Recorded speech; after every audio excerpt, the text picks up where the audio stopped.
tous et bienvenue dans cette nouvelle vidéo.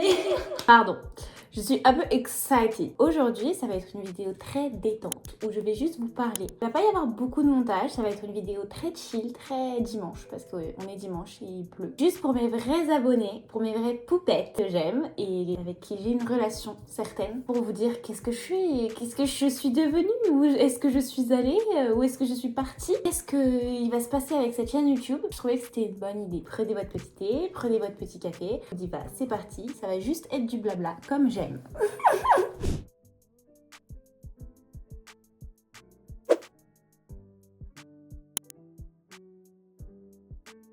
Comme vous pouvez voir, je suis ni maquillée ni coiffée. J'ai pas envie de me maquiller juste pour faire une vidéo. Je suis en pyjama et vous allez devoir faire avec. 3 mois sans vidéo, ça ne m'est jamais arrivé de ma life entière. Après mon 2024 dating wrap, qui était une vidéo que j'ai adoré faire, c'était début 2025. Il faut savoir que je suis chez moi depuis septembre 2023. Je ne fais ni d'études, je ne travaillais pas, je faisais que YouTube. Si vous avez vu ma vidéo septembre 2023, il s'était passé beaucoup de choses dans ma vie. Ça a un petit peu mal tourné toutes ces histoires et du coup je suis revenue chez mes parents, j'ai arrêté mes études. Cependant pour ces études-là, j'avais fait un prêt étudiant et il faut que je le rembourse ce prêt étudiant. Au bout d'un moment, voilà. Non mais je veux bien être cruche, mais il faut pas l'être jusqu'au bout. C'est pas avec des études de 1 que je vais pouvoir le rembourser. Il y a moyen même que je m'endette en refaisant des études. C'est incompatible avec moi. Donc il n'y avait pas trop de solutions à part le travail ou alors YouTube. Je m'étais dit, voilà, je fais YouTube pendant 1 an et je vois ce que ça donne. Ça a donné des trop beaux résultats. Ma communauté, elle a énormément augmenté. J'ai adoré découvrir ce que je pouvais faire avec cette application parce qu'en réalité, quand je faisais des vidéos à la par-ci, par-là, c'était pas pareil que d'en sortir obligatoirement 2 fois par semaine, 1 fois par semaine. Et donc ça m'a fait vraiment découvrir ma créativité, mon côté bosseur, etc.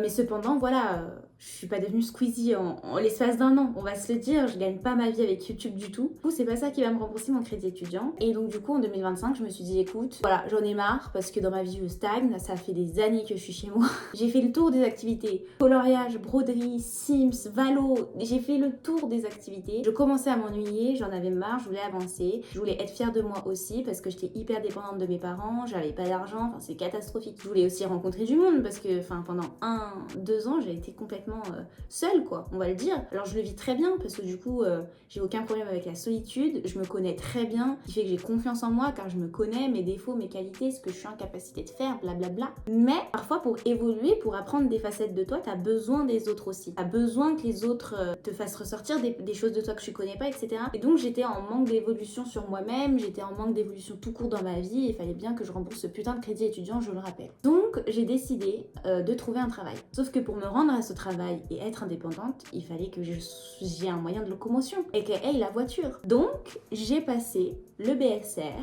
que tu passes. On le passe pas au collège, je tiens à le dire, pour avoir soit un scooter, soit une voiture sans permis. Moi j'ai choisi la voiture sans permis parce que je suis pas team scooter et ma voiture sans permis c'est une Topolino.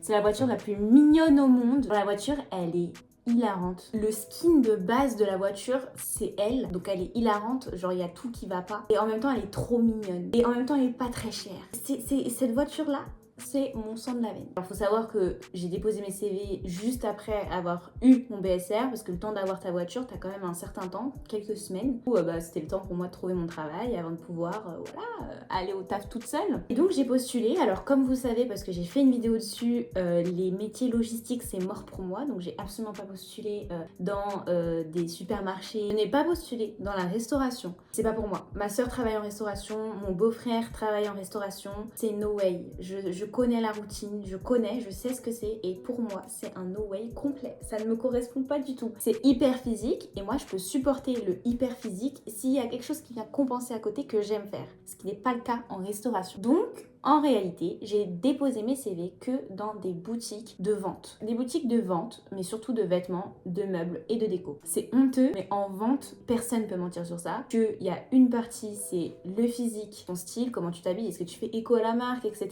Avec aussi ton charisme, comment tu vas aborder les gens, est-ce que tu as une aura, Et une autre partie plus intellectuelle, communication, est-ce que tu arrives à aller aborder les gens, de quelle manière tu arrives à aller les alpaguer pour les faire acheter, etc. Moi, j'ai tout misé parce que je n'ai aucune expérience dans la vente, sur mon capital beauty privilège.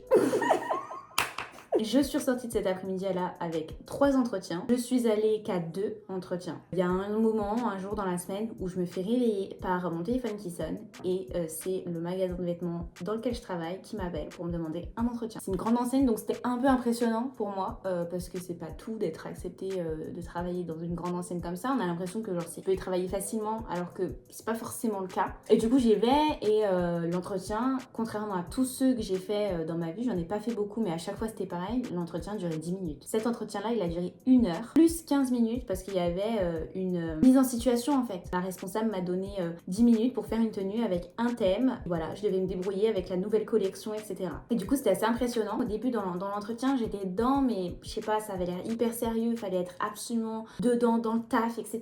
Bien vendre 550 € par jour et tout. C'est spécial quand même. Moi j'étais en mode je sais pas si j'y arriverai. Avec la mise en situation que j'ai adoré, je me suis crie dans les reines du shopping, j'ai adoré, je me suis dit si c'est ça mon job, je vais kiffer ma race. Au final j'étais pas trop rassurée, genre je me suis dit non, même s'il m'appelle je dis non. Après l'entretien parce que j'avais trop peur, c'était mes peurs qui me freinaient le plus parce que bah voilà c'est souvent ça qui te freine dans la vie, c'était peur. Et au final au fur et à mesure des jours qui passaient, j'attendais qu'il me rappelle pour me dire on vous prend. Vraiment, je sais pas pourquoi, j'avais trop envie. Et quand ils m'ont appelé pour me dire écoutez on vous prend, c'est un challenge pour nous mais on vous prend, vous avez aucune expérience, rien du tout. Voilà, la responsable elle a eu un feeling avec vous, donc on vous prend. Et j'ai crié, j'ai accroché à l'appel, j'ai crié, j'ai sauté dans ma maison et tout, c'était incroyable. Et du coup après j'ai fait mes premiers jours etc. Et voilà, maintenant aujourd'hui ça fait bientôt 2 mois que je travaille là-bas. Jamais de ma vie j'aurais pensé tenir plus d'1 semaine dans un travail et au final si, j'adore mon job, je suis fan. Je ne pensais pas non plus que ce type de travail allait me correspondre, tout simplement parce que c'est un travail un peu de service et en fait il y a beaucoup de choses que j'aime dans ce travail. On te donne de la matière, voilà, une nouvelle collection, certains vêtements, etc. Il y a quelqu'un qui va te demander fais-moi ça avec cette matière. Donc moi je vais essayer de créer la tenue. Il y a tout un truc de recherche, mélanger de la créativité avec des certaines limites qui du coup te forcent à penser au-dessus de tes barrières, au-dessus de tes limites mentales. Dire moi de base j'aime pas ça, mais la cliente c'est son style, ça va bien avec ses formes et son physique. Même si j'aime pas, je vais lui proposer parce que je pense que ça lui irait bien. Donc il y a quelque chose où on ne doit pas juger. J'ai de la chance parce que le magasin où je suis, c'est un franchisé. Il n'appartient pas au grand groupe, il appartient à un monsieur qui l'a acheté et du coup c'est très famille et on est hyper honnête avec les clientes. La mentalité de l'équipe me ressemble en fait énormément parce que c'est de l'honnêteté, parce que c'est de l'accompagnement, parce que c'est du service, ça regroupe beaucoup de choses que j'aime. Et il y a aussi ce côté-là de l'image, tu dois toujours être super apprêtée quand tu vas au job parce que sinon tu vends pas. J'ai testé quand je suis pas maquillée, je vends beaucoup moins bien que quand je suis maquillée. C'est donc pour ça qu'il y a beaucoup moins de vidéos sur ma chaîne. J'ai beaucoup avancé sur mes projets perso, pour pouvoir rembourser mon crédit étudiant, pour pouvoir m'acheter après mon petit appart, avec mes mails, etc. C'est absolument incroyable, je kiffe, je commence à être de plus en plus indépendante, etc. Alou YouTube était en train de faire sa vie, littéralement. Alou YouTube a quitté les réseaux sociaux pour pouvoir se concentrer sur la vraie vie. Depuis que voilà, j'ai quitté un peu les réseaux, déjà j'y vais beaucoup moins. Chaque fois que j'allume mon tel, c'est juste pour jouer à Animal Crossing Pocket Camp complète. Je suis tombée accro à ce jeu, ça ne s'arrête pas. L'addiction ne s'arrêtera jamais, je pense. Ma santé mentale va beaucoup mieux. Bref, j'ai une vie quoi. Plein de trucs du quotidien qui étaient devenus basiques et normales et qui limite me saoulaient et me plombaient le moral. Maintenant je les apprécie et c'est cool parce que du coup j'apprécie tout le temps un peu ma vie quoi. Je sais plus dans quelle vidéo je vous avais dit il faut que je me forge une force de caractère. Et bah en fait mon travail m'oblige parce qu'il y a des clients ils respectent pas tes barrières en fait. Non, tu n'as pas le droit d'aller dans la cabine spéciale mobilité réduite. Tu n'es pas handicapé. Qu'est-ce que tu veux aller mettre tes grosses fesses dans cette cabine? T'es obligé de leur dire non. Oui mais là il y a du monde, j'en ai pour 5 minutes. Anyway. Donc voilà c'est ça que je fais de ma vie pour ma chaîne YouTube. Maintenant il y aura forcément pas de rythme de vidéo. Ça dépendra du temps que j'ai, de l'inspiration que j'ai aussi, parce que ma chaîne YouTube elle est énormément orientée sur ma vie en réalité, et c'est vrai qu'il se passe beaucoup de choses dans ma vie, mais je sais pas comment expliquer. J'arrive pas encore à trouver les choses que je pourrais en dire, vous voyez. Parce que cette chaîne, c'est avant tout du partage, qui vous partage des expériences, avec des conseils, avec des choses que je referais pas, etc. Des émotions aussi. Et c'est vrai que là, de ma vie maintenant, je sais pas trop ce que je vous partagerai. Il sent beau mes cils, hein. Enfin, dites-le en commentaire s'il vous plaît. Franchement, je vais bien, hein, je vous jure. Hein. Franchement, pas de nouvelles, bonnes nouvelles pour le coup. Je sais pas, dites-moi ce que vous aimeriez voir sur ma chaîne, parce que c'est vrai que moi je suis un peu perdue. Et du coup, niveau social, comment ça se passe? Je suis en train de réfléchir à comment je vais faire pour cacher ma chaîne YouTube à mes collègues. C'est bon, j'ai trouvé. Parce qu'on me suit sur Instagram. Donc bref, l'équipe dans laquelle je suis, c'était très compliqué au début. Vraiment, c'était un enfer. Vraiment, on me faisait la misère. Donc j'ai compris que déjà, il y avait une part de moi avec mes triggers du collège, des trucs comme ça et tout, qui parlait beaucoup, qui s'exprimait beaucoup, qui était en mode rejet, qui était en mode je m'exclus parce que je vois bien qu'il n'est même pas comme ça, un peu pick me. Mais une fois que j'ai compris, que j'ai travaillé dessus, etc., parce que je suis pas conne non plus, ça s'est réglé. J'ai arrêté de prendre des trucs pour moi et du coup ça m'impactait plus autant qu'avant. Déjà moi je suis une meuf de la ville de base. Faut le savoir, l'humour à Lyon, les blagues qui se font à Lyon, les références qu'on a en ville, en grande ville, sont et les comportements, les caractères aussi sont complètement différents de la campagne. C'est abusé. Beaucoup moins libre, beaucoup moins original. Enfin, je suis une mondaine.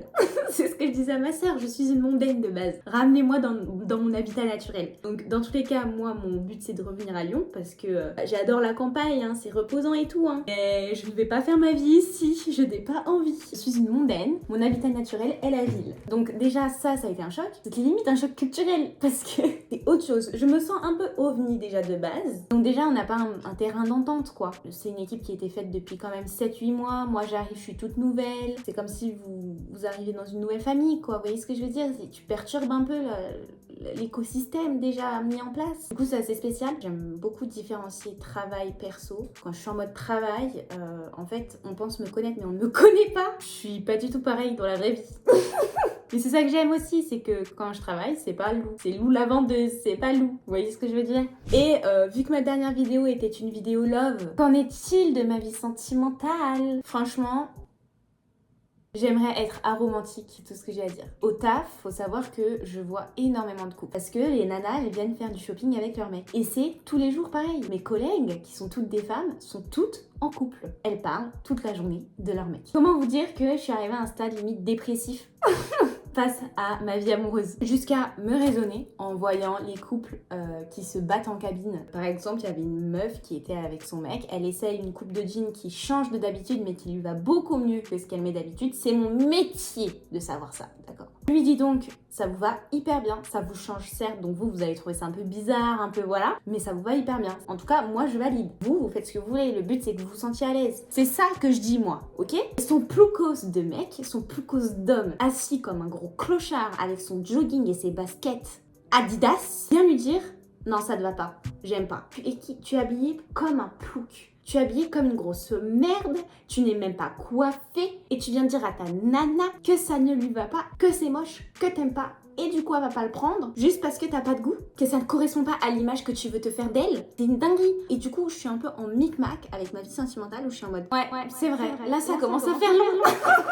Et en fait, je peux pas. Si c'est pour subir ça, je ne peux pas. Si je suis en train d'essayer des nouveaux vêtements, je veux que tu m'applaudisses, je veux que tu me fasses un câlin, que tu me dises mais c'est trop beau, ça te va trop bien. Et pas en mode d'habitude t'es habillée mochement. Non, mais là c'est encore mieux que d'habitude, tu vois. Et moi, mon mec il me dit ah non j'aime pas, ça te va pas, mais je le prends et je le porte tous les jours. De toute façon, s'il me dit ça, c'est pas mon mec. Pardon, mais c'est voir ça au quotidien me saoule. Les vendeuses n'en peuvent plus de vous. Sachez qu'on trash talk sur vous parce que vous êtes des hommes de merde. Sachez qu'il y a des hommes qui viennent dire ça change, hein, ça change, mais c'est toi qui feras le repassage. Hein. Donc j'ai un petit peu peur que Dieu ne veuille pas de moi dans l'univers de l'amour, l'univers de voilà. Je vous avoue que je commence un peu à avoir peur de finir seule. Pourtant j'adore être seule, hein. Mais mon but de vie c'est quand même avoir des enfants, une famille, un mari, enfin voilà. À voir, mais c'est vrai que pour l'instant je n'arrive pas à me projeter. Voilà, c'était la petite update de Alou. J'espère qu'avoir des nouvelles de moi vous aura plu. Moi en tout cas ça m'a fait plaisir de vous en donner. Donc voilà, ne vous inquiétez pas si je ne suis pas là. Il n'y a absolument aucune nouvelle de moi sur aucun réseau social. Sachez par contre que parfois, parce que TikTok c'est beaucoup plus simple à monter que YouTube etc, je fais des TikTok. Donc suivez-moi sur TikTok parce que vous avez des petites nouvelles de moi par-ci par-là. Un petit peu plus souvent que sur YouTube. Voilà, je tiens à le dire. En tous les cas, tous mes réseaux sont listés en barre d'infos. Moi je vous fais des gros poutou et je vous dis à bientôt pour une prochaine vidéo. C'était Alou, je vous fais des bisous. Bisous.